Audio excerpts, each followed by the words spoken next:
के लिए बहन कलाशो जी भी आपसे वोट की अपील करेंगे। बहन कलाशो जी। आदर और सम्मान के योग पूर्व मंत्री भाई बलबीर सिंह सैनी जी और पूर्व मंत्री नरेंद्र शर्मा जी, मनदीप चट्टा जी, बहुत ही सीनियर कांग्रेस के लीडर, हरप्रीत चीमा जी, समस्त सम्मानित मंच, दोनों पार्टियों के वरिष्ठ कार्यकर्ता, पदाधिकारी और नेताओं और इस जनसमुद्र में उपस्थित मेरे अजीज किसान, दुकानदार, गरीब मजदूर साथियों, माताओं, बहनों और पत्रकार बंधुओं, आज आप सबको इस बात का बाखूबी इल्म है कि कुरुक्षेत्र का ये चुनाव अपनी निर्णायक दौर में प्रवेश कर गया है और कुरुक्षेत्र की इस पवित्र धरा का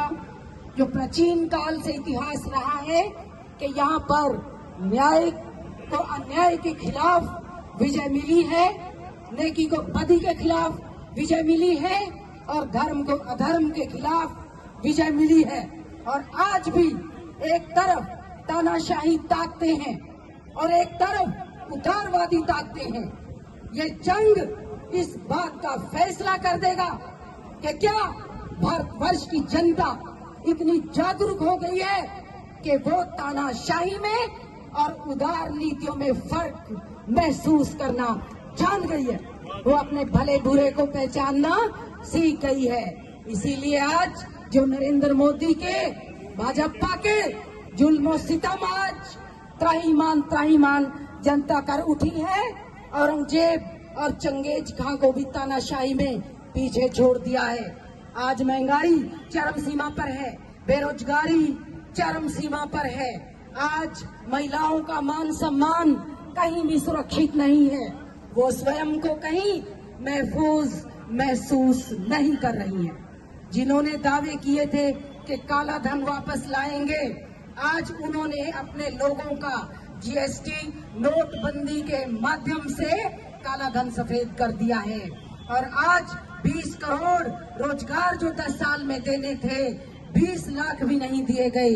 15-15 लाख खाते में आने के बजाय आपके 15 रुपए भी किसी के अकाउंट में नहीं आए हैं। सरासर आपसे किए वायदे तोड़कर उल्टा ईडी, सीबीआई, देश की संवैधानिक संस्थाओं का दुरुपयोग अपने राजनीतिक विरोधियों को पीड़ित करने में किया जा रहा है, जिसका ताजा तरीन उदाहरण श्री अरविंद केजरीवाल है। लेकिन शेर को बंद करने से शेर दहाड़ना बंद नहीं कर सकता है।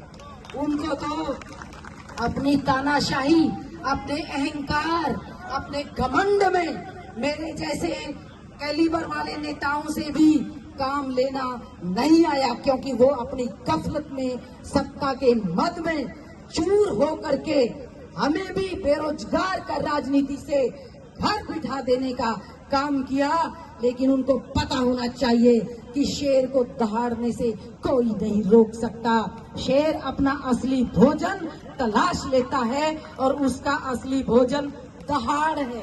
शेर की दहाड़, ये शेर की दहाड़ इनको राजनीति के कब्रिस्तान में दफन कर देगी। मैं आज ये दावे के साथ कह सकती हूँ। मैं ज्यादा लंबी बात नहीं करूंगी। श्री अरविंद केजरीवाल जी ने कितने जन कल्याणकारी कार्य किए और कांग्रेस की सरकार ने कितने जन कल्याणकारी कार्य किए।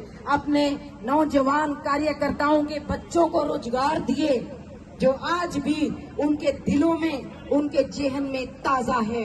तो इस प्रकार से इतना ज्यादा लंबा इतिहास है चौधरी भूपेंद्र सिंह हुड्डा का जन कल्याणकारी कार्यों का।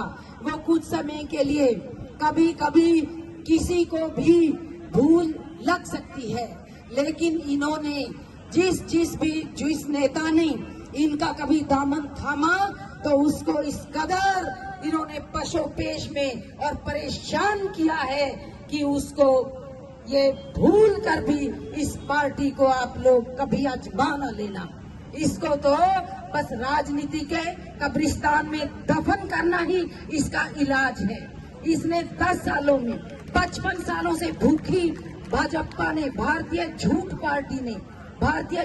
पार्टी ने टिड्डी दल की तरह हमारे हरे भरे देश को चाट करके मरुस्थल में तब्दील करने का काम किया है।